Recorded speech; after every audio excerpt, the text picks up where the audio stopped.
Hello, everybody. Welcome to the people. I'm saying to the people like people are here. Who knows? I haven't tweeted. Probably not gonna tweet. If you're here, you're here. YouTube did this little thing. It let you know that I was live. If YouTube didn't do its little thing, then I guess you hate to see it. But welcome. I'm going to attempt to do some reading today, which is something I haven't done since like the 5th, maybe the 6th. I don't know. At some point at the beginning of the month, I read some books. Haven't read anything since. I'm not gonna call it a slump because I feel that word is bandied about too often. Not to the point where it is meaningless. Um, but I'm not upset that I haven't read a book. Like I feel like I should be upset. I feel like there should be like from the outside, I feel like maybe I could have done some reading. So like I could have filmed a video or something. So like I feel not productive. But I'm not upset about it. So I'm not calling it a slump. But I'm going to attempt to do some reading today. I'm going to attempt to be reading Ride or Die by Gail Agnes. One second. Gail Agnes. How do we want to pronounce this? Muzakavanu is what I'm gonna go with. Did I pronounce it right? I'm gonna have to look it up. But it said for fans of Grace D. Lee. Grace D. Lee has only written a kind of a crime book, so we're just gonna go with it. We're gonna go with it. We're going to assume that criminal elements are going to be afoot. Um, but I don't know. We're gonna find out together. So, hello, hi everyone. You've been in a mood reader mood this whole month, so you'll see what you grab when this printing starts. Hello. Yeah, I've been enjoying not reading. I was catching up on The Good Wife, so I watched all 7 seasons of that. And then I got to like season 2 of The Good Fight. And then I've been watching just a bunch of other randomness. And I've just been enjoying my time not reading these little books. Like reading is fun and cute or whatever. Is it necessary? I don't know. I don't know. Hello, welcome. Your sister loves The Good Wife. I mean, The Good Wife it's like excellent from like season 1 to season 4. Then like season 5 is like okay. Season 6 we're still on good, like it's fine. But season 7 is unwatchable. Like season 6 and 7 like battle it out to be just like unwatchable television, and you kind of hate to see it because it starts off so good. Like it starts off excellent. Um and then it goes like, and the thing is like something happens in season 5 where like the first time I watched it, like I really didn't care because I did not care about this person. But when this person is no longer in the fabric of the show, you realize that it's just not good. Also, Jeffrey Dean Morgan is in season 7 and I hate that man. Like I don't like him at all. Like he makes me massively uncomfortable. Um so when he pops in the last season, don't like him. Don't like him at all. Reading Reforged by Seth Hayden, Bodyguard, King Romance in a Fantasy World. The main character is a bodyguard, and you're liking it. Interesting. Hello. She said it was some drama between the two leads that impacted the show. I mean, people say that that's a different person. Like that's Alicia, the character of Alicia, and the character of Kalinda. Like there's some rumors that happen, and that's like why Kalinda leaves the show in season 6. But I think the show is fine without Kalinda because the show never really knew what to do with her. Like she was just like generic investigator. And so like sure, her leaving the show in season 6 like makes way for Jeffrey Dean Morgan to enter the show again because they need a new investigator. But um that's not the season 6 was still bad. Like even without the, because they had Kalinda doing some like foolishness with Carrie. It just wasn't very good. Wasn't very good. And it wasn't the first time they had her doing some foolishness with Carrie, but it doesn't matter. It doesn't matter. That show had a lot of issues in those last 2 seasons.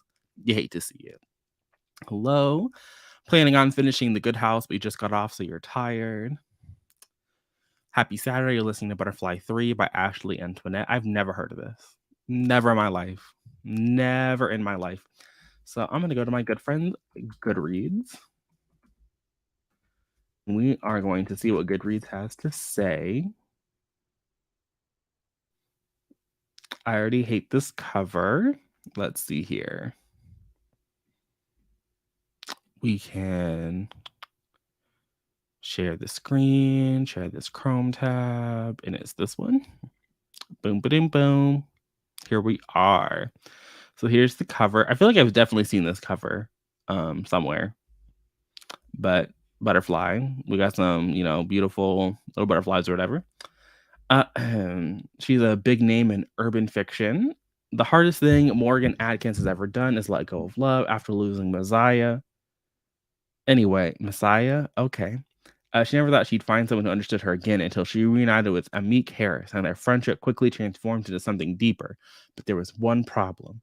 She was engaged to a man that she didn't love, and he's holding a deadly secret over her head.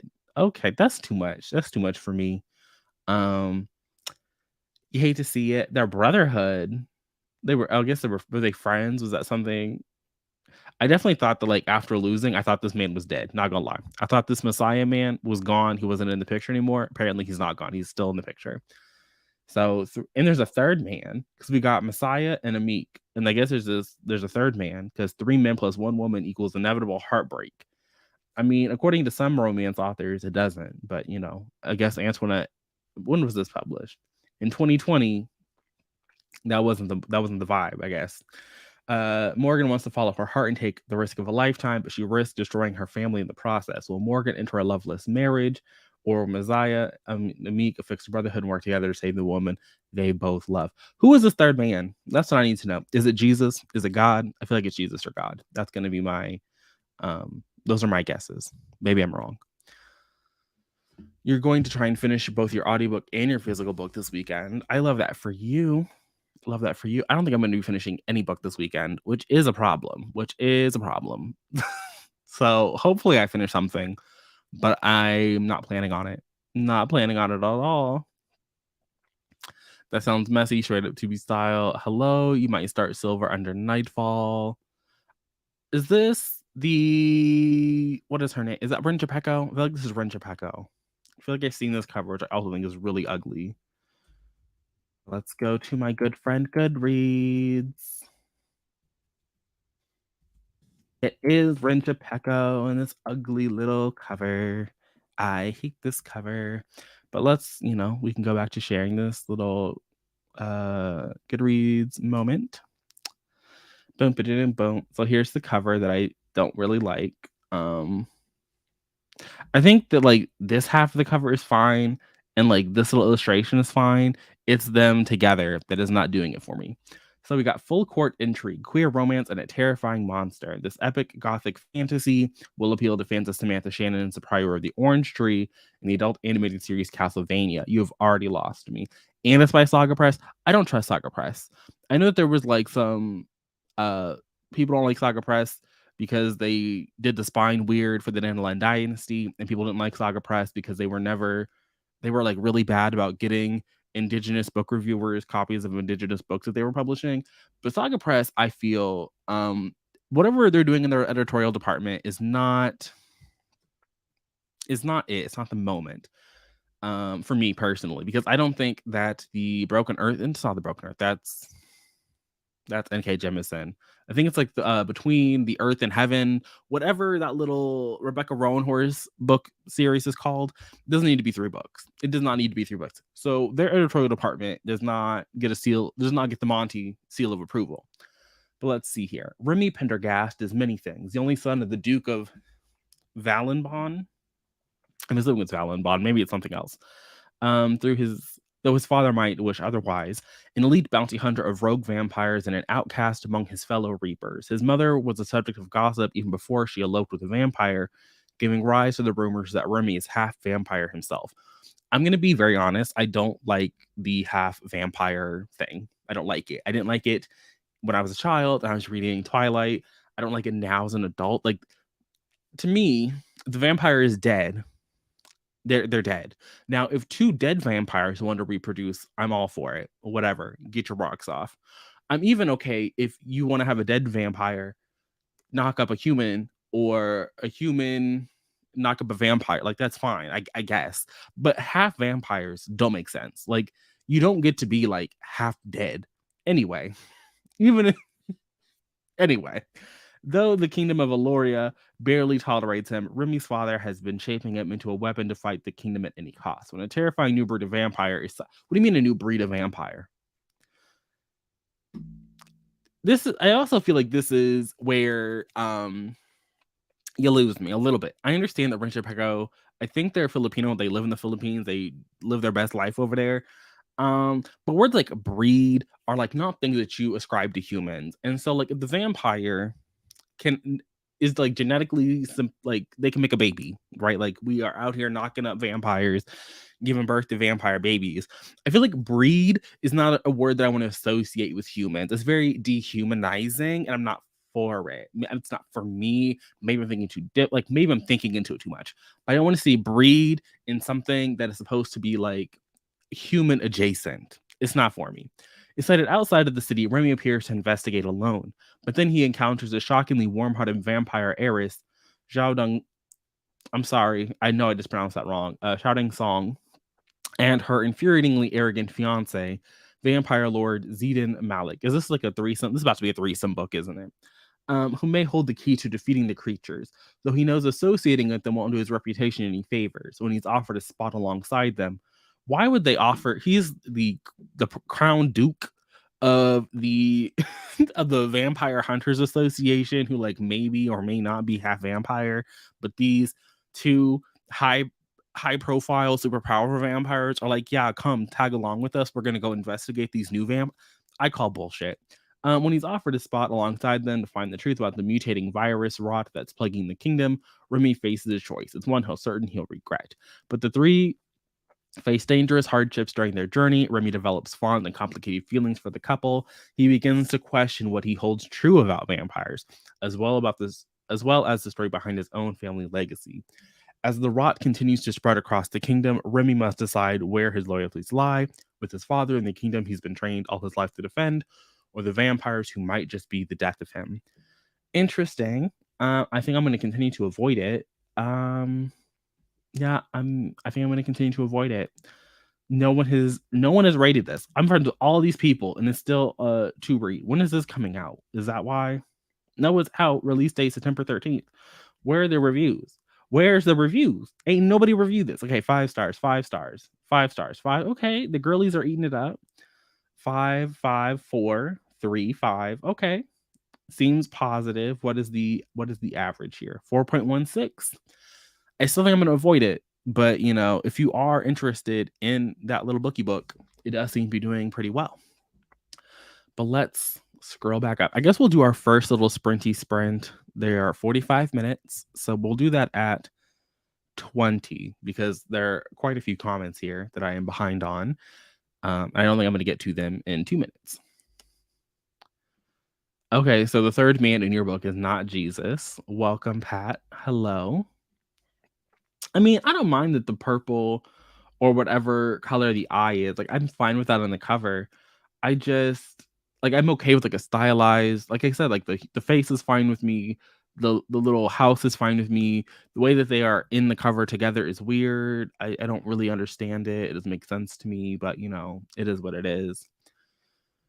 You're going to read A Taste of Her Own Medicine by Tasha L. Harrison, but high-key cleaning. You've been up since 5:45 a.m. I think you should take a nap. That is my suggestion. Hello, welcome. You're listening to My Soul to Take, around 40%.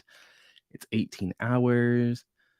Purple, and you're yet to start it. I mean, hopefully it's good. Hopefully it's good. Again, the ratings are very high for that book. So the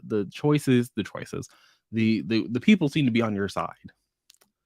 You're plowing through The Changeling by Victor LaValle.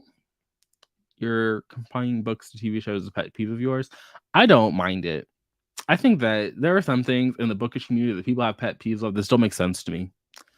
Don't like that. Like it doesn't matter. It doesn't matter to me personally. You need to get this book, the Red Thread books in the series. I hope you enjoy it. You're going to try and finish 545 from Paddington today. I don't know why I said 545. This definitely says 450. 415. Can we talk about the fugly new Goodreads look on the desktop? I mean, they go back and forth on it. So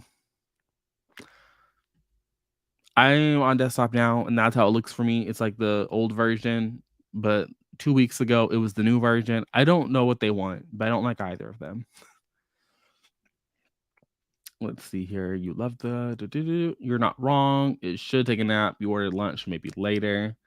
Saga Press is doing Chloe Gong's adult book next year, Immortal Longings. Listen, I don't think maybe this is controversial too. Also, that did not take me nearly as long to catch up as I thought it would. But I don't think that Chloe Gong needs to be writing an adult book.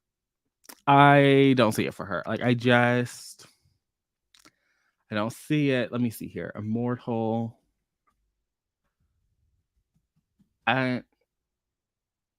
Flesh and False Gods #1.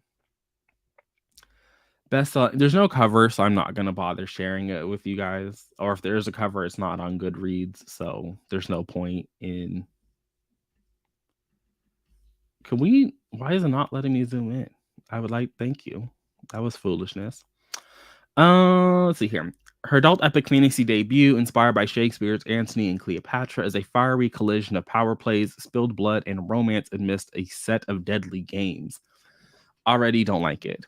Every year, thousands of the kingdom of Tallinn will flock to its capital twin cities, San-Ur, where the palace hosts a set of games. For those confident enough, so they're twin cities, but they have one name? Or is like one is San and one is Ur?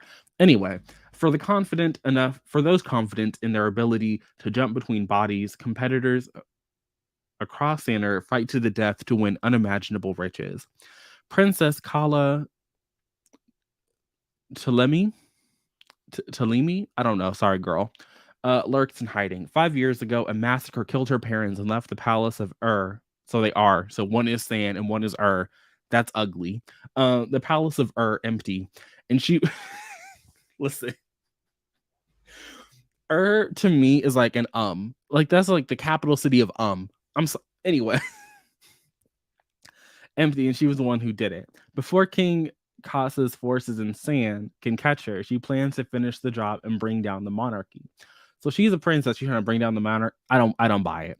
Anyway, she plans to finish the job down the monarchy. Her reclusive uncle always greets the victor of the games. So if she wins, she gets her opportunity at last to kill him. But it's her uncle. So like, why can't she just like go visit her uncle? I don't know. Like, this seems like a very convoluted way to kill a family member. Just saying. Enter Anton Makusa. So I'm assuming Kala is like the Cleopatra and Antony is the Anton. But why is it Kala at least is like very different name than Cleopatra. Anton and Antony are like the same. Anyway, enter Anton Makusa, an exiled aristocrat. Of course, he's exiled. His childhood love has lain in a coma since they were both ousted from the palace, and he's deep in debt trying to keep her alive. Thankfully, he's one of the best jumpers in the kingdom, fitting from body to body at will. Oh, flitting. Not fitting. Flitting. His last chance at saving her is entering the games and winning. Kala finds both unexpected alliances with Anton and help from King Kasa's adopted son August, who wants to mend Tallinn's ills. But the three of them have very different goals, even as Kala and Anton partnership spirals into something all-consuming. Before the games close, Kala must decide what she's playing for, her lover or her kingdom. This is a YA book. And I can tell you it's a YA book because she wrote this book. And this book is These Violent Delights.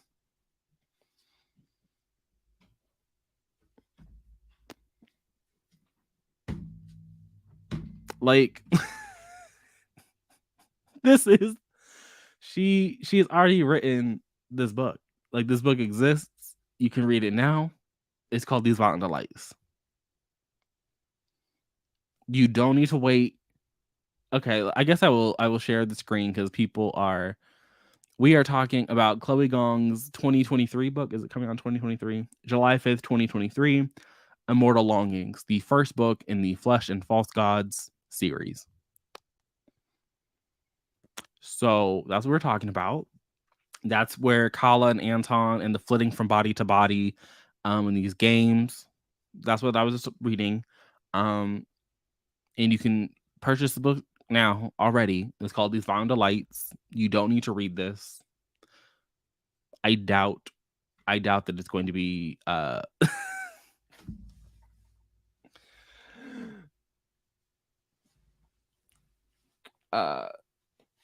yeah. So anyway, hello. If you're just joining us, we're supposed to do our first sprint at 20. So in 4 minutes at 25, we will do our first little sprinty sprint. This book it is doing a lot. Chloe Gong should leave retellings alone. The Violent Delights was not it, though maybe I'm just over retellings in general. I think that These Violent Delights was fine. It wasn't a great book. It wasn't amazing. It wasn't life-changing by any means, at least for me personally. Maybe for the girlies, it was life-changing, but I thought it was fine. Like, it was a good book. It was, decent or whatever. But it wasn't to the point where we needed Immortal Longings to come in and redo it. You had the old and the new kept battling back and forth, went back to the old. Oh yeah. Goodreads on what they want their book pages to look like is weird. You only like Team of Liars by Nick Martell. It's also Saga Press. Other of them have been a dud for you. I don't read them very often. Very often. So I did the Dandelion Dynasty, the first 2 books, and they were both bad.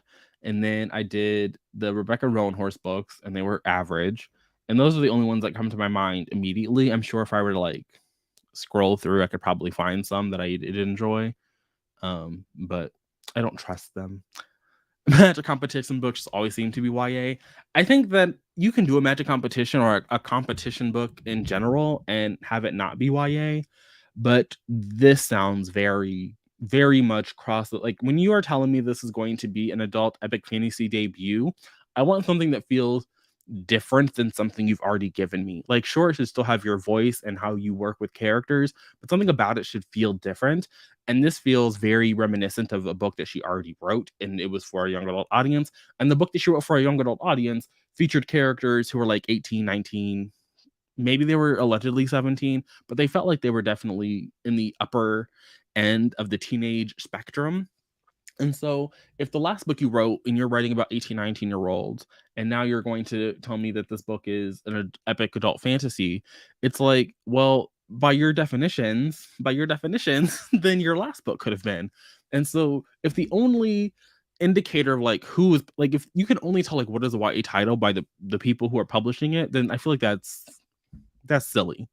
Because Wednesday Book should be a YA imprint, but they routinely publish books with characters who are 30 years old. So it's like, what are you doing over there, Wednesday? What is happening? I have not read Shatter Me, and I never will. It is it is nowhere near the list of books that I want to read in this lifetime. If you've already started Jackal, I say just finish it. But I'm also a person that likes to finish things that I've already started. I used to think that I could read multiple books, and I have in my life. But I'm assuming that My Soul to Take is I think that's, what is it, Harley LaRue? And that book is of no interest to me. So I'm also biased against telling people, yeah, just pick that one up. Okay, Her Soul to Take. You like to read one, listen to one? That's fair. I always tell myself I'm going to listen to a book, and then I'll read a physical book when I get home from work, on my commute or whatever. And that just doesn't happen. If anything, I will find an audio copy of the book I'm reading physically so I can just progress that way instead of reading and getting progress in one and then having to start at a completely different book and get progress there.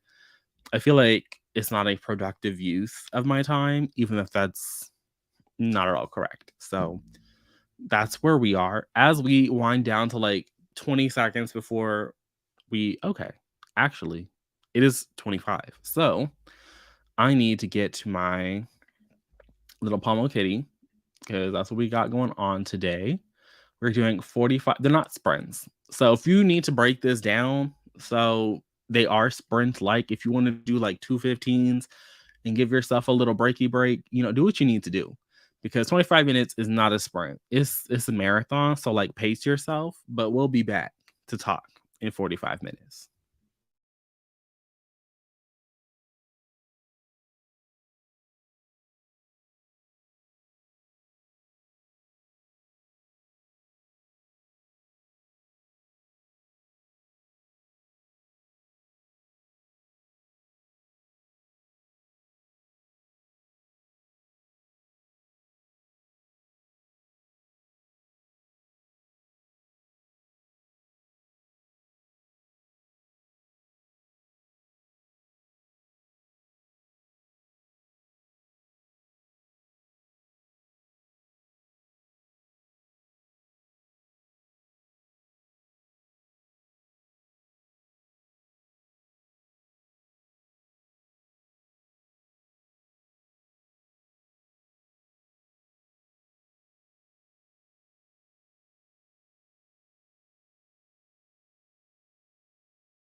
What is going on here?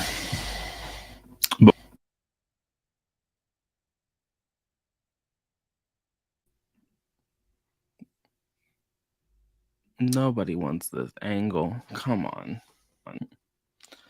This little webcam is going to be the death of me, I fear. But how did everyone do? I read 8% of this little raggedy book, Ride or Die. Listen, I understand that this is a debut. I'm going to be very honest here. I don't know why we are giving out e-arcs of this book in October. And this book comes out in June. I don't work in publishing. So hopefully things get better. But this is rough. We are in rough waters. It's not horrible. It's not like a poorly written book. It's just not. I wasn't engaged. We have a main character, and we open at a lunch scene, which I think was very boring. Also, the first couple of pages are poorly formatted in this little e-arc, which again, why are we sending out? I'm gonna blame Amazon because I'm pretty sure if I open this up in the NetGalley shelf app, which I might have to do during the next sprint, everything would look normal. So that's probably what I will do. But I was reading it on my Kindle because I was trying to, I paid for this for the specific purpose of reading the little NetGalley arc. So I tried to do that, but I think I'm gonna have to switch over to the NetGalley shelf app because it's poorly formatted. So it was confusing the first couple of pages, but once we start going, it was very eh. But we're following our main character, Lolly, I want to say her name is, and we know that she dated this boy whose name was like Tristan. He has this like raggedy little last name, but it's too pretentious for words, but good for him. And we know that they're broken up, and she has said that they're going to have a party at his house, and we don't know why. And then the second chapter is the party, and these feel very disjointed events. So we go from the lunch scene to the party scene, and we discover that she's throwing this party to steal this necklace that is hers, but this other girl has, and this other girl is now dating Tristan. But at the party, she's like in the coat room, and I guess the coat closet is dark because she can't see this person. She doesn't recognize this person's voice. So this person in the coat closet where she's going to like get the necklace out of the coat pocket. They have this conversation, and she leaves the coat room without the necklace. She's like, "Oh my goodness, I'm so stupid. Why didn't I grab the necklace?" And I was like, I thought that's why you were there. But I also guess that like if she had grabbed the necklace, there would be no book. So I guess this book is like a heist to get this necklace and maybe uncover who the person in the closet was. I don't know. I wasn't feeling it, which is why I only read 8%. So that's where I am. You listened to 35% of Butterfly 3 and you're in Messy Town. The first page had the phrase, "the bar's on the floor," so you closed that and proceeded to read nothing. Okay. You got sidetracked because your mom was getting a bunch of spam emails and you didn't read. You drank an adult beverage and took a cat nap. I mean, can't blame you. Joining late, you're about halfway through Murder in G Major, hoping you finish it today. It's a pleasant little cozy and you're enjoying it. You don't know what to read in the next sprint. I don't know what to tell you either. I am going to use this next sprint to see if I even want to continue reading books today, because Ride or Die, maybe I'll switch it up and not read Ride or Die in the next sprint. But that book did not inspire readership in me. That book, it was like, you know what, you've been really good. Go back to watching something on YouTube, or go back. I'm currently in the middle of my Criminal Minds. I wouldn't call it a rewatch because I never actually finished the series. So I'm rewatching season 11 because I think I watched season 11 at some point. And I think I watched season 12, but I don't know. But I do know that I've seen like the season 13 opener at least 5 times. At least 5 times I've watched that one episode. So I'm almost done with my season 11 rewatch of Criminal Minds, and that's currently my little moment. And having read a book today, or started a book today, I'm like, you know what? Maybe you were right to take a break from the books. Also, it's the season where we get Aisha Tyler. I think it's Tyler, as Dr. Lewis. So I love that for me. And it's apparently coming back next month, the little reboot series. I don't know if it's a reboot. I think it's no, it's not a reboot and it's not a revival. I guess it's a continuation. Like the Veronica Mars was a continuation. Little Criminal Minds continuation is dropping in November. So hopefully I'll be caught up by then. You might take a nap next sprint. You've been up since 4:30. Not up since 4:30. I would cry. I would cry. You finished Monday's Not Coming last night. You need something that's not a black thriller. Okay. I mean, I'm sure you'll find something. I'm sure you'll find something. The number of books that are not black thrillers is vast. So wanting to read something that's not that, I think, should be fairly easy. You're finishing Someone in Time. Never heard of this. Never heard. Hopefully it's good, but I've never heard of this. Just joined. You have over 140 pages left of The Stand. Okay, look at you reading some Stephen King. 20% through Pen Pal by, I don't know if this is, the name of the book is Pen Pal, and the author is Dathan Auerbach. I'm assuming that's what it is. I would assume the book is not called Pen Pal Dathan Auerbach, but maybe it is. Maybe the person's pen pal is Dathan Auerbach. Who doesn't love Criminal Minds? That's my question. Who doesn't? I just watched the scene. I just watched an episode with, I think it was actually called Derek, where he was like kidnapped by some wannabe CIA people. And I said, damn, they really had you going through it. I will also say that when he was kidnapped by them little wannabe CIA people, that was far more interesting. I think this was like, what, season 7 or season 4, way back in the day, when they had Reed get kidnapped by the religious man who was like channeling his father, and was like, he got Reed addicted to crack. That was too much for me. Like that was an entire storyline that I don't think needed to happen. Like I don't think we needed crackhead Reed. But when Derek got kidnapped, that was a good little moment. You're wanting to read, had slowed down, but you're okay with that, as you should be. As you should be. Love Criminal Minds. I do that too. Read a bunch for a month, and it's TV and movies for a while. It's not a slump. It's a cycle. Exactly. It's a cycle. Dr. Reed is your boo. Love him. Listen. Who doesn't love Dr. Reed? Who doesn't? Although I did hear what they did with him in season 15, and I don't know if I like that. I don't know if I'm gonna like him in season 15, but I'm gonna hold judgment until I see it for myself. Used to watch it when you're younger. You haven't watched it since. Maybe you should. I mean, I think that the shows you start watching when you're younger are always the best. That's just me though. But I'm also a person that routinely goes back and rewatches things. Particularly things that when I was like younger, I would never obviously finish things. Like when I watched Charmed for the first time, it was always just on at the laundromat. So that's how I watched Charmed. And so when I went back to watch Charmed as an adult, iconic. I love to see it. What else did I watch? Like Desperate Housewives, a banger. Who doesn't love a Desperate Housewives? Some of those later episodes are a little sus. They're a little sus, but they're still very good. I think it ends on a good note. I kind of do want to watch Devious Maids, a little spinoff they had, but I don't know if I'm gonna like it as much.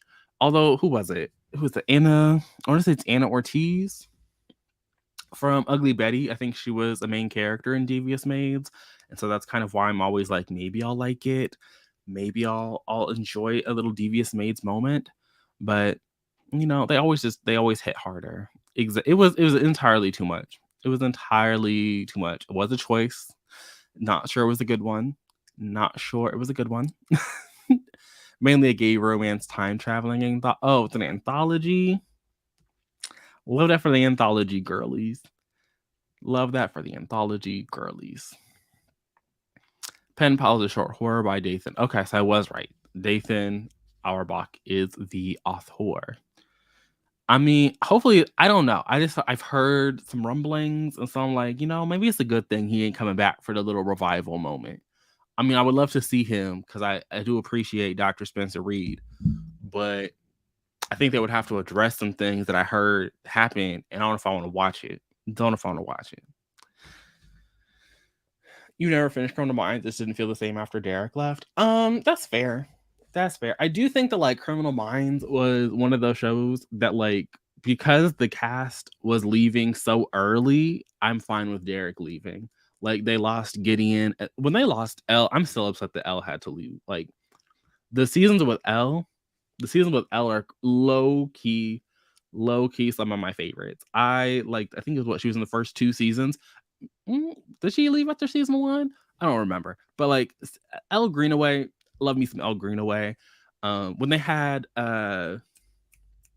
Jennifer Love Hewitt, she joined first season. I'm still like I know she left because she was like pregnant. I know she left because she was pregnant, and so like she wanted to go have her baby. But I see her over on 911. I had to stop watching because it was fucking foolishness. But I'm like, clearly you're okay with being a season regular. So I'm still upset. I'm still upset that I would much rather have Jennifer Love Hewitt back on Criminal Minds than over on 911. But the television god spoke. Then they had Alex, the one who was like the female Dr. Reed. She was like older. She was like Alex, whatever. I liked her. So because like people have been like coming and going, I'm okay with it. And then they lost Hotch at some point, and Prentice, they lost Prentice, and Prentice, I think Prentice is coming back. So it's like people have like come and gone from the BAU. So I think that it's fine for Derek to like leave and like move on with his life, and actually get to have a life. So I don't think it's that bad for me. Just joining for the vibes while you rearrange your library. I love that for you. I'm not rearranging anything, but I do have I have an unhaul video scheduled on my little calendar for the end of December, where I think a lot of these books are no longer going to be here. A lot of these books are gonna have to shoo. Your mom used to watch. I'm assuming this was during the Desperate Housewives discussion, or maybe it was Charmed when I said I watched Charmed, or maybe it was when I was talking about maybe it's just Criminal Minds. I don't know. You never finished it. Okay, we just talked about that one. You have a Desperate Housewives in your to watch list. Your sister loves Devious Maids. Listen, the first I got so lucky. I think it was like a school. It was over the summer, and I happened to catch like the first episode of Desperate Housewives, like a rerun on Lifetime, and I was hooked. I was hooked. It gave me some of the best television I have ever seen. Brie Vandekamp is still one of my favorites. Brie Vandekamp is one of my favorite questionable Republicans on television. Hands down, one of the best ones. Love her. The Vandekamp family, they're great. Brie, I mean, this is kind of a spoiler, but when Brie Vandekamp left her son on the side of the road, I was gagged. I was gagged. It was great. Then they did this whole there was a time jump in season 5. And so some of the children got to be older. It was great. You got to see the Carver twins before they went off to be irrelevant. I mean, to be fair, after Desperate Housewives, they did get to be on Teen Wolf for all of 3 seconds, but then they went off into irrelevancy a little bit. But yeah, Desperate Housewives is great. Great television. Don't know how you feel about the spinoff.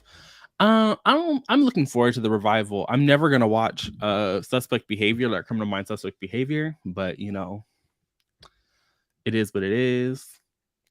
I try. I knew I was gonna be on camera today, so we did have to watch it this morning. We did have to do that.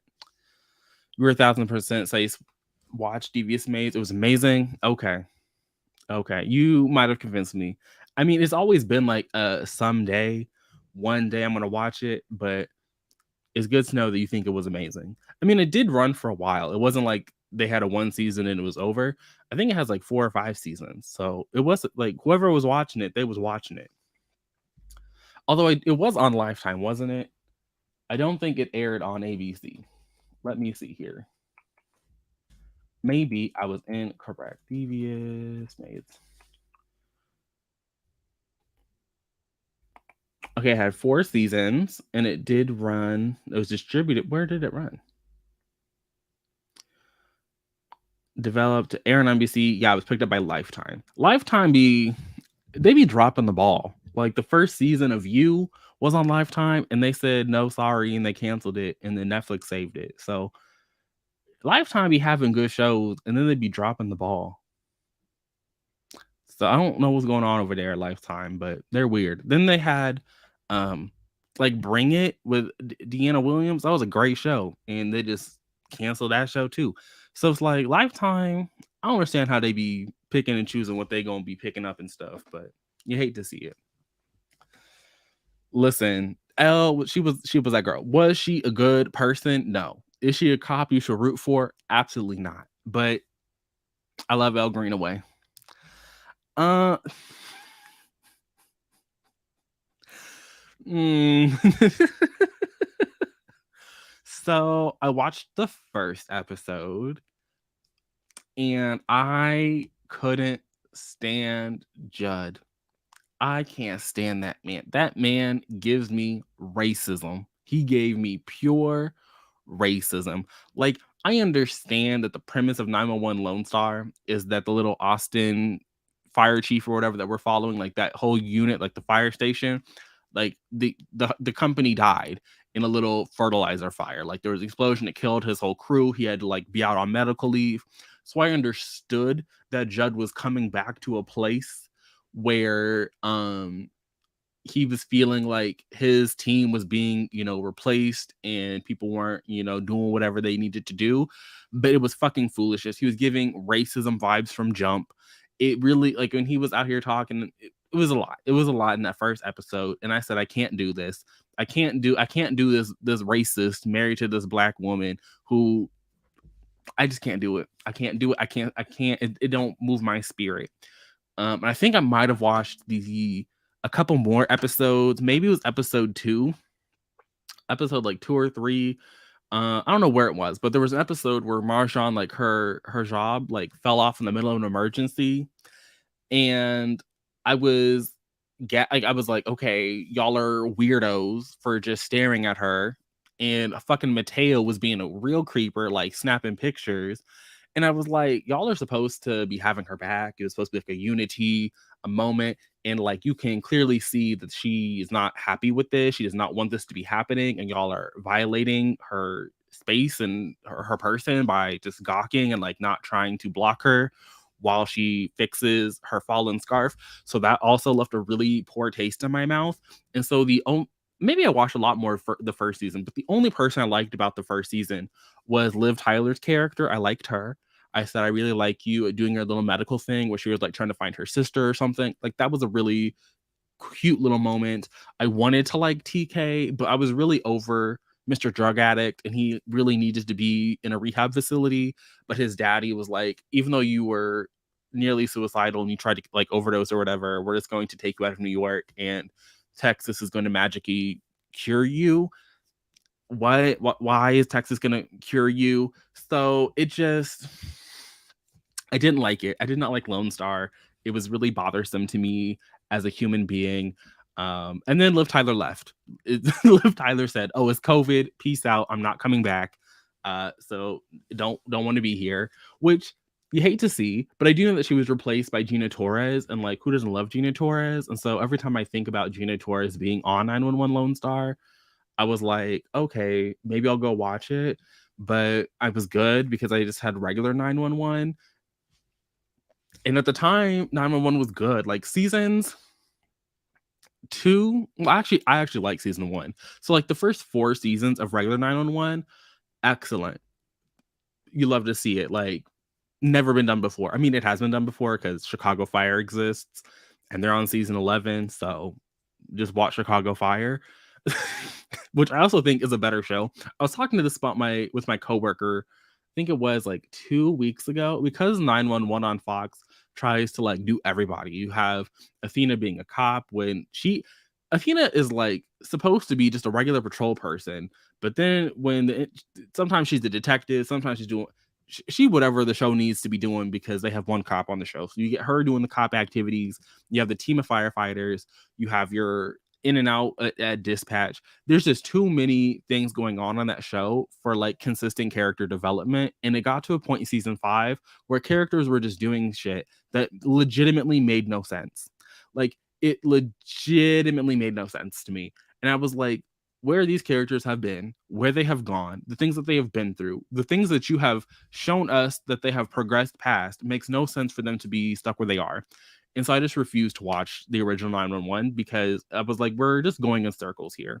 Like, we're going in circles, and you're getting to a point where like certain characters are never gonna have to like actually answer for their actions. So I hate to see it. So for me, I'm just waiting for 911 to be canceled. It's not going to be canceled anytime soon, but it should be.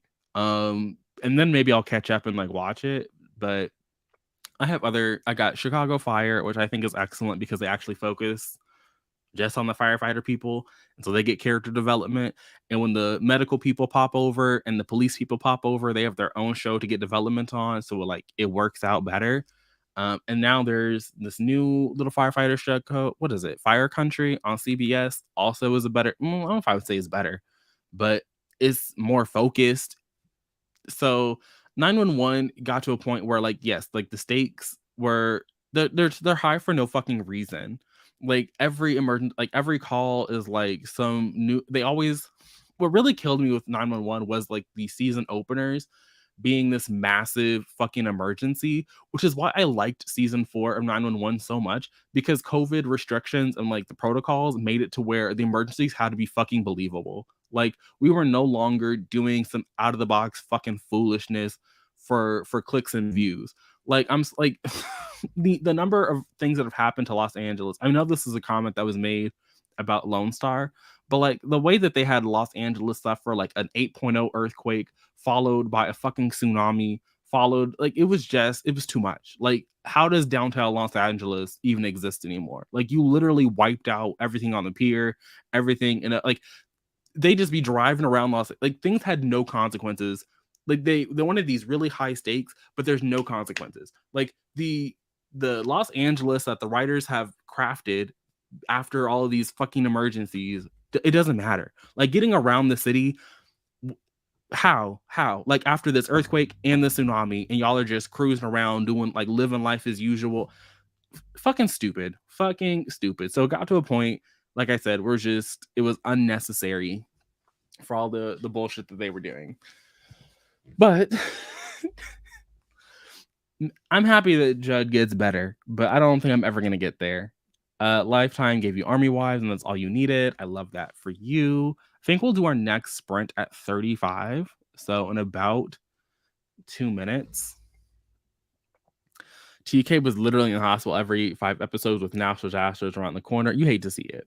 Although I have heard that they be putting Ronan in the hospital a lot. And like I like the casts of both shows. Like both shows have like a really great cast and they seem like really cute people and like really, nice. And so like I'm happy that people are employed, but it just spectacle is fun, but and the thing is like they want to have spectacle and they want to have like these really interesting character moments, but like the character moments on the show can never mean anything. Like they have Bobby, who is an addict, who is a whole alcoholic, just be getting thrown around, teasing potential storylines. It's just you're never going to do anything with it. You're never going to do anything with Bobby. It's not going to happen. You're never going to do anything to Bobby. You're never going to do anything to Athena.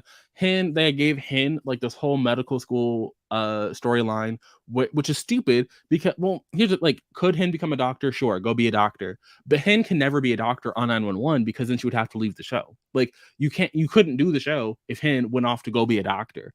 So they will tease storylines and they're never going to do anything with it. Like, and then when they are doing things with it and the things are good, then the people online want to like push back and like, this isn't the 911 I like. This isn't the 911 I know. So it's just a bunch of foolishness. You refuse to watch Chicago PD. You refuse to romanticize these cops. Chicago Fire is absolute fire. I have to binge to catch up. I mean, I don't romanticize. When I'm watching a show about cops, like I fully understand that like this is a TV cop.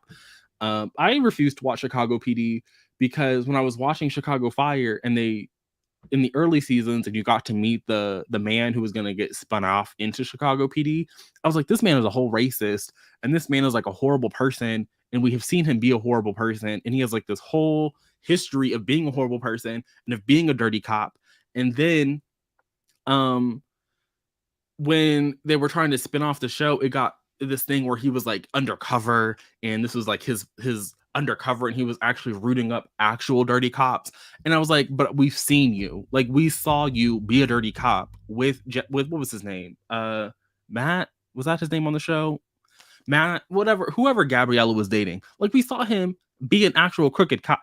Anyway, it's 35. We'll we will get back to this um at the end of the sprint. But it's time for us to be productive or to take a break, take a nap, whatever it is you need to do. Break up the 45 minutes, however you need to break it up. But that's when we'll be back.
Welcome back, readers.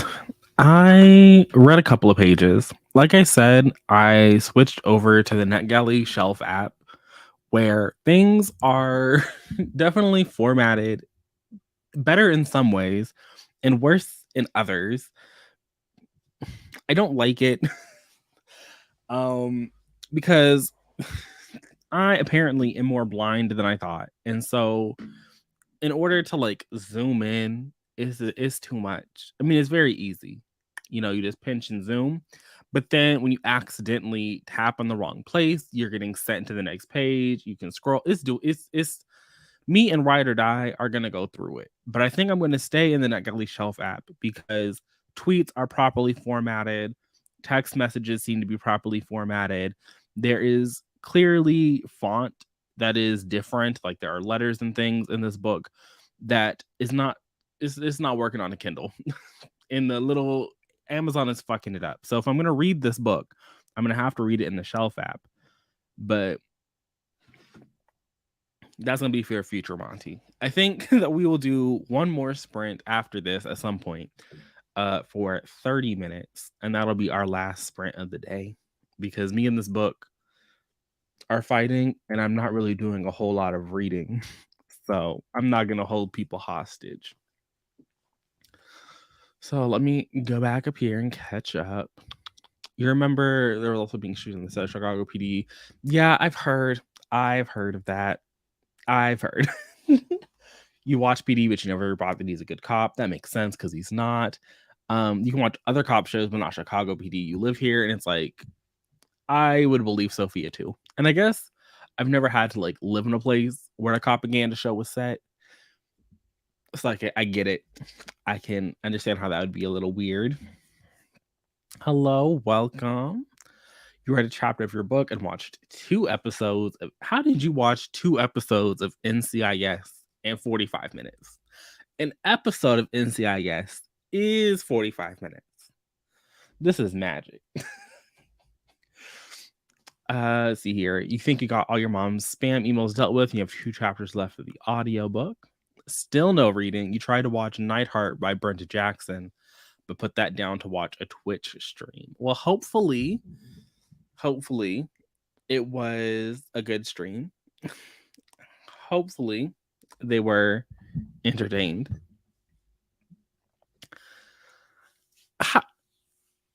I mean, I understand the idea. Like, okay, sure, if you watched it 2 times speed, you could get through an episode. But at the same time, like, where are you watching where you can watch NCIS at 2 times speed? I try. Is my one talent in this world. Welcome. But yeah, like, how are you, like, where are you watching NCIS at 2 times speed? I mean, I guess if you're watching it on, like, on YouTube, I know you can put YouTube at 2 times speed. But if you're watching NCIS on YouTube, I'm surprised it hasn't been snatched back. They're playing The Sims. You meant to say you read Night Heat. Darn it, typos. Okay. I mean, that makes a lot more sense than watching Night Heat by Brenda Jackson. I feel like I could have caught that. You say you watch 2 episodes, you finished watching one. Okay, see, this is where I thought it was. I thought you finished watching one and then you were going to, and you had started a second one. But I was like, maybe there's some magic where you could watch 2 episodes of NCIS in 45 minutes. NCIS is another show that I watched as a child and I've tried to get back into just because there are so many seasons. When I see I think I've talked about this on streams before. But when I see a show has like 10, 12, 15, 20 seasons, I'm like, I want to watch you. I want to watch it. I want to watch it. I was actually so invested in this idea of watching NCIS that I logged into my Paramount Plus account and started watching Jag. And I said, you know what? I've never watched Jag. I'm going to watch Jag. That show was horrible. I don't know how that show ran for so long. I got like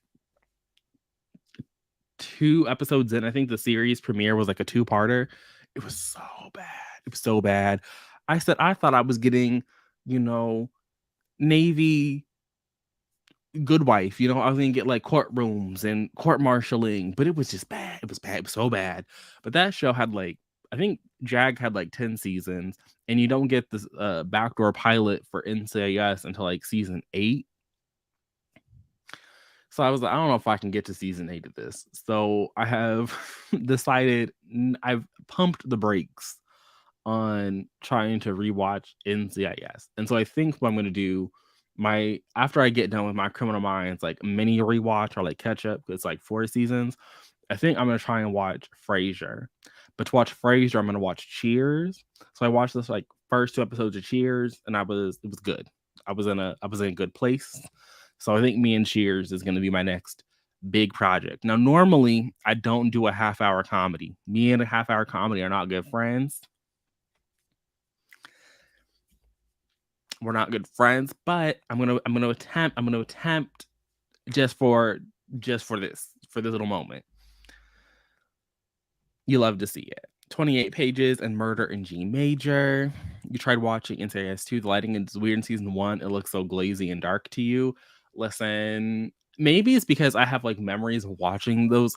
Who was she was like a Secret Service agent. I think it was like Kate. Was it also Kate? I think it was Kate. Kate from season 1, she was my favorite. You hate to see her.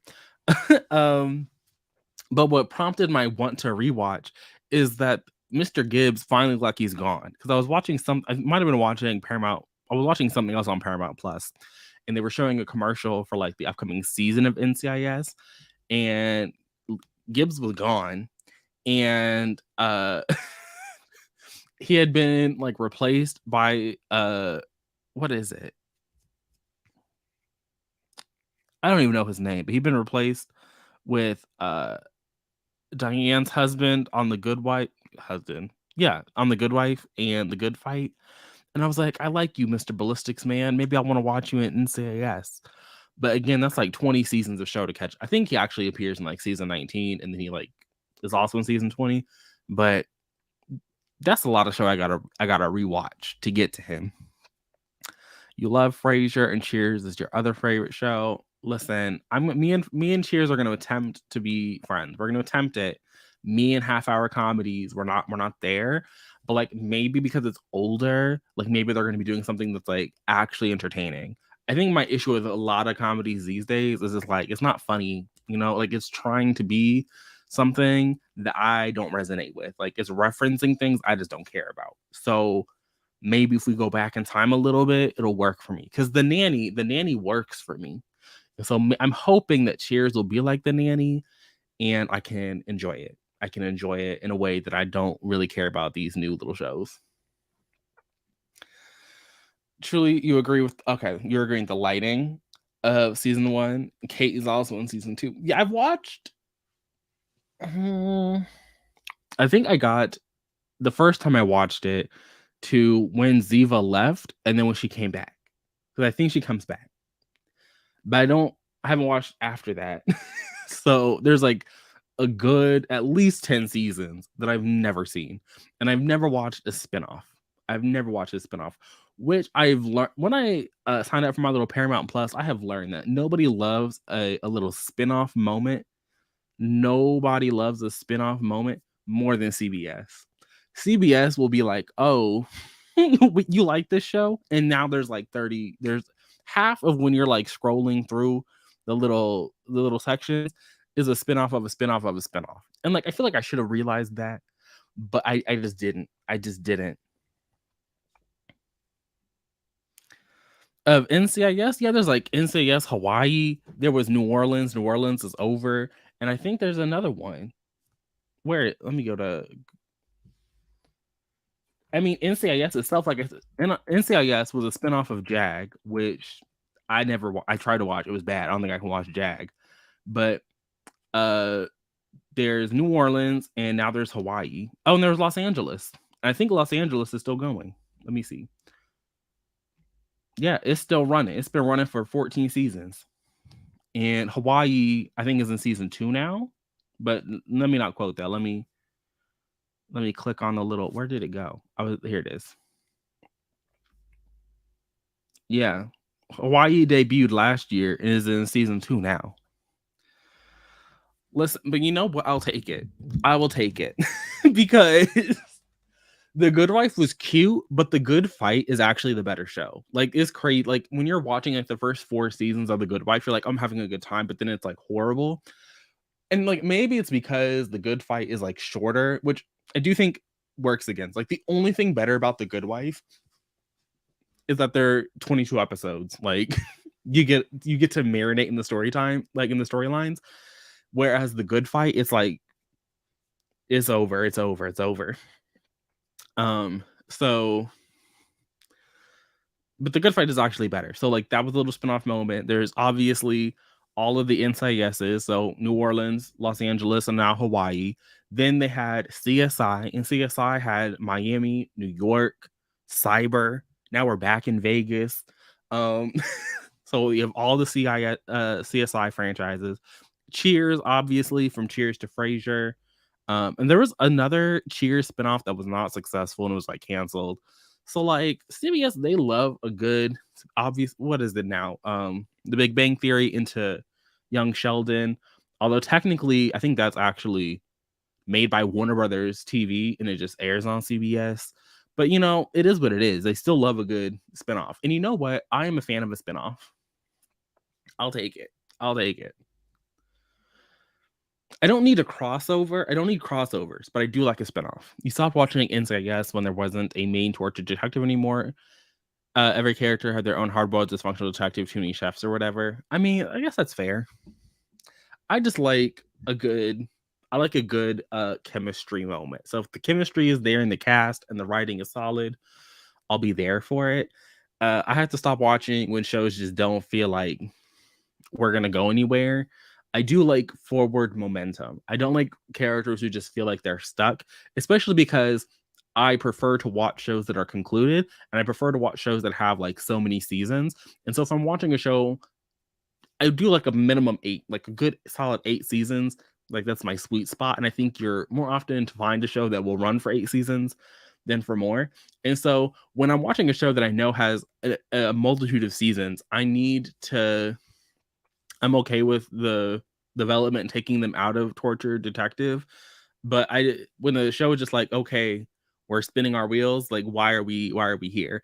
And that's kind of where I don't like the comedies. And that's kind of why I had to stop watching 911 because 911 wanted to be a dramatic like episode like for the first 3 seasons, it was very episodic. They weren't really into long form story arcs for their characters. They didn't seem to like know how to do that. They wanted to have like these really funny moments and like sometimes give you some dramatic things because you do have Angela Bassett in the cast, you know, Oscar nominated actress leading the thing.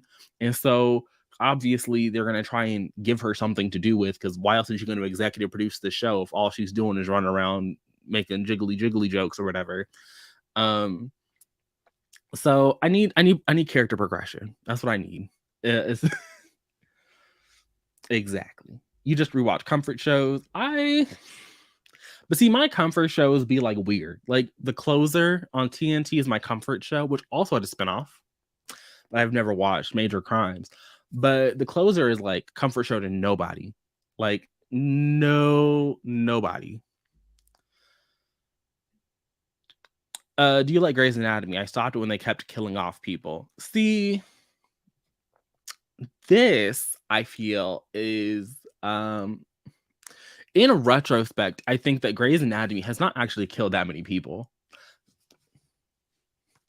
But yes, I do like Grey's Anatomy. I did have to stop. I watched the first 16 seasons in fits and starts. I think I like binged the first 8 or so, and then I watched like 9 and 10 live, maybe, or something. I know I watched a large chunk of it in a go. Like I think it was my senior year winter break. I like binged through however many seasons were out. I had to stop watching at season 16 because Alex Karev just got written out of the show. Like, just I don't know what Justin Chambers did. I don't know what is going on in his personal life. He seems to still be friends with like Ellen Pompeo, and he seems to like get along with like the people behind the scenes at Grey's.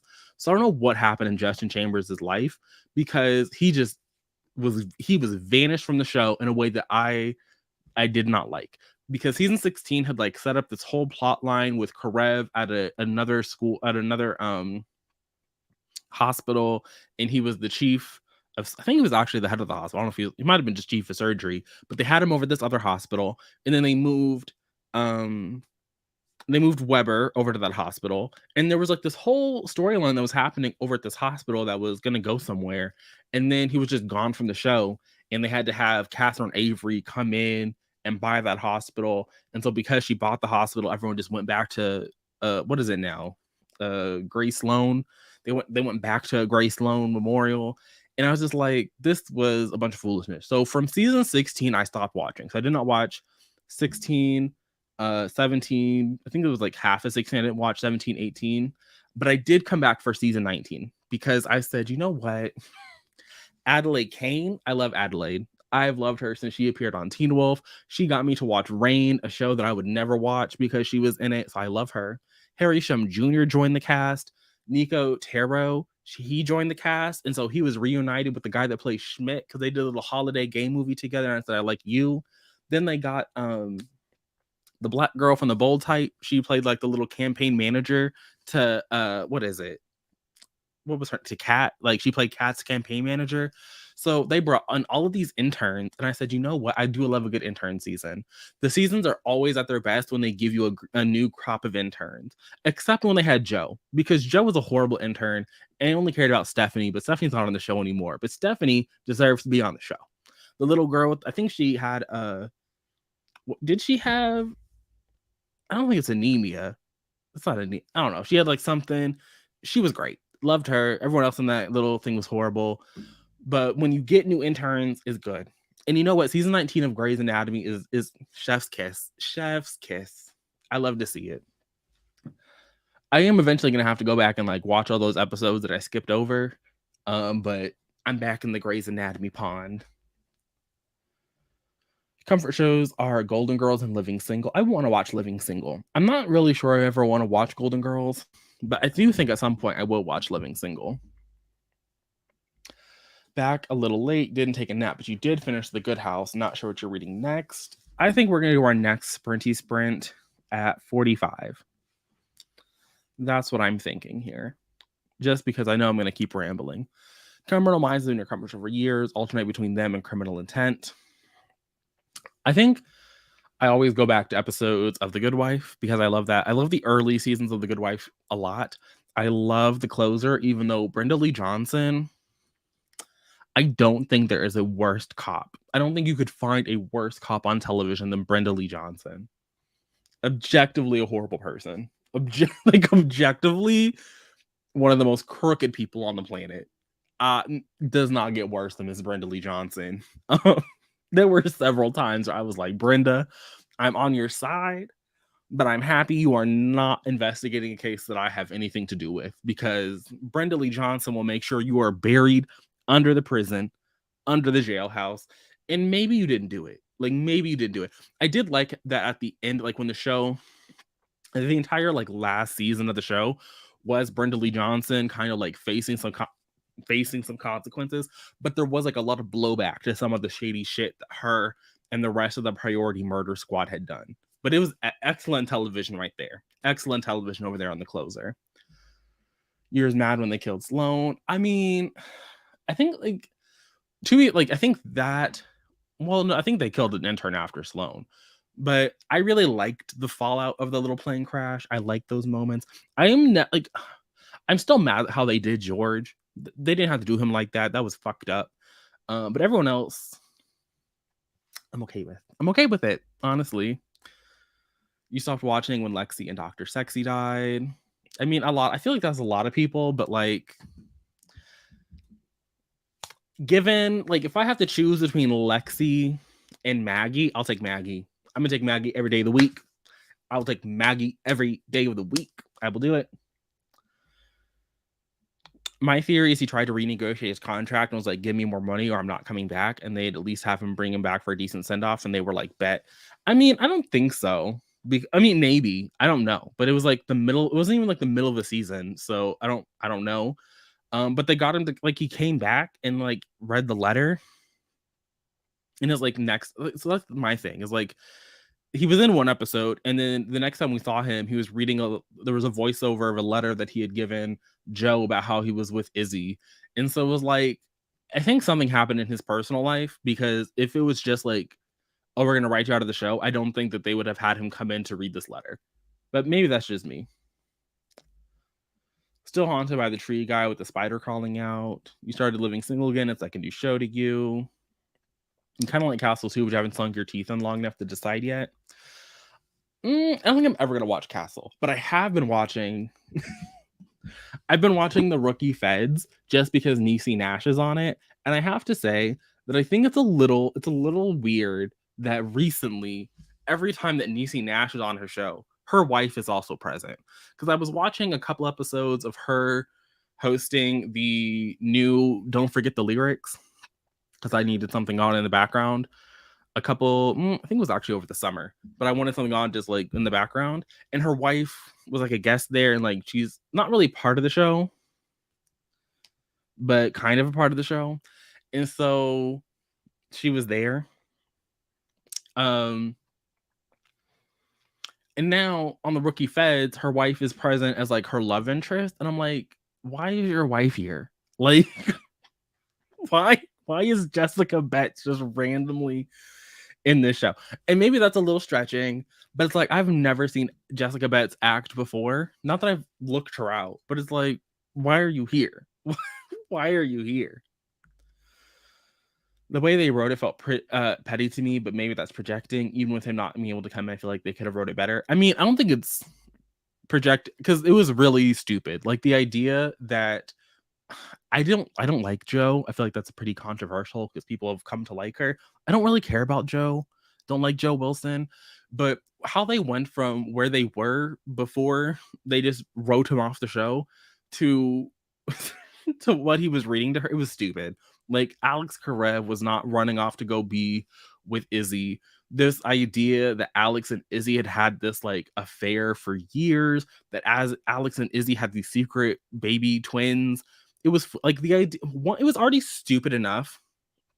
It was already stupid that they had Izzy come. They made Katherine Heigl come back in and gave Izzy this whole cancer storyline and had cancer metastasize to her brain and all these other various organs, and she miraculously lived. But you mean to tell me not only did she miraculously live, like the cancer never came back and she gave birth to like affair babies that her and Alex are now raised? It's stupid. It's stupid. Like it was horrible writing and in an era of Grey's Anatomy that no one needs to return to. You tried watching The Rookie, and I know I can stick it out past episode 1. I've never watched like the actual like the main series, The Rookie. I only tuned in to the 2 episodes that Niecy Nash was going to appear in season 5 because I said I like you, Niecy. Niecy Nash's when she was in Claws, I loved it. When she was doing her little guest spots in Scream Queens, I loved it. So I said I'll watch The Rookie Feds because I like Niecy Nash. But the other Nathan Fillion show, The Rookie, I'm never gonna watch that. Not gonna see that. He said he was bored of Grey's and he felt like he spent too much time for too little worth. I mean, I'm sure he was bored, but I do think that the show could have been. I think that they needed to work out his little exit a lot better than what we got because it was it was not good. They should have left exactly. But with that said, it is 45, so I'm gonna bring back our little Pomodoro Kitty for our last little sprint.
Welcome back, readers.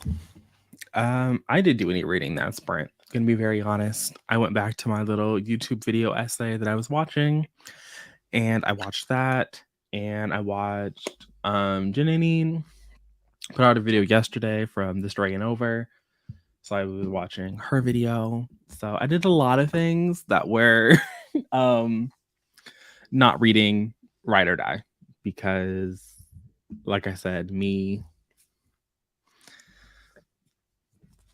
and the Yellow Shelf app we're not seeing eye to eye at the moment. So that's what I did. But I did read a little bit today, which is more than I can say about the past 2 weeks. So I'm gonna call it a win. I'm gonna count it as a victory in my book. Was it really a victory? Not entirely, but it is what it is. uh I would agree, but I also am behind, so I'm okay. I think it ended on like season 5. I'm okay if it ends on season 5 because I did kind of ease on out. I think when they were coming back for season 3, I'm not good about watching shows live. If I have to watch you every week, I don't know. I'm probably gonna forget. Finished your audiobook. You can scroll through TikTok. Still watching the Sims Twitch stream, so you did no reading. I really, the past couple of days, have been wanting to like reinstall The Sims on my computer and get back to doing a little simming, doing a little reading in the background. But like, I don't ever do that. I always say, oh yeah, I'm gonna read, I'm gonna play The Sims, I'm gonna like listen to the audiobook. I don't do all that. That is not a part of my process, not a part of my ministry. So probably not gonna do that. Will I re-download The Sims and play it? Probably. I done invested a little bit too much money to never play it. So I got to play it a couple of times a year. Feel like I get my money's worth. Live shows aren't your thing either. Only live shows you watch are Abbott Elementary and Grand Crew. I've never heard of Grand Crew. I know that was loud. My bad. Let's see here.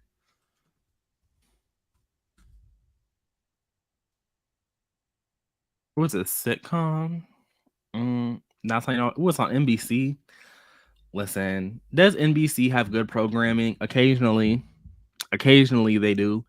Is that produced at NBC? Probably not. Although I shouldn't say that because I do be falling asleep to Snapped every night. I put it on. I turn the TV setting to like screen off. So I guess they got that going for it. But that's technically, the parent company. I don't think there's anything on NBC that I watch every day. Let me see here. Programming library. No, that's not what I wanted. This is probably what I wanted. Do. Let's see here. Current programming. Don't watch Quantum Leap. None of the Law and Orders. I guess Chicago Fire, but I'm technically I'm still on season 10 of that. So I'll give them Chicago Fire. I'll give them that. But that's the only show on NBC I be watching. Yeah, that's it. Sorry, NBC. You try. You try. Let's see here. Less than 60 pages left of Murder in G Major. Definitely gonna finish today. Reads fast like a good cozy does. I love that for you. Love that you have a good cozy moment. You finished your NCIS episode and you got a cup of tea. Sounds very cozy. Well, I'm going to end it here. We're done. We're done with the reading today. I am back same time next Saturday, the 29th. We're going to do some more reading. Tomorrow, I looked it up this time. I came prepared. You did no reading, but you washed your hair. You love a good productivity moment. I looked it up. I want to say it's Tomb Raider, who is a person that I'm not going to lie, I've not watched their content. I don't know this person from the looks of the image. Where's my... I just want to zoom in on this photo. I just want to zoom in on the photo app. There we go. Yes. Tomb Raider, Tom. Oh, Tomb Raider. That's cute. Tomb Raider. Ha, I'm stupid. Anyway, Tomb Raider is doing live sprints for Blackathon at 2 p.m. Eastern Standard Time. So Tomb Raider, TOMERAIDER. Like I said, 2 p.m. Eastern Standard Time. I don't know. if it's already like linked and you can just, click the reminder over on their channel. But like I said, I'll be back next week. We'll probably talk about television again because who knows, I'll be reading this coming week. I have zero plans. But this is where I'm going to end y'all. Hopefully you have a good rest of your weekend. You're very productive or you're not productive. Sometimes being productive means doing nothing. So take that with you. And I will see you again when I see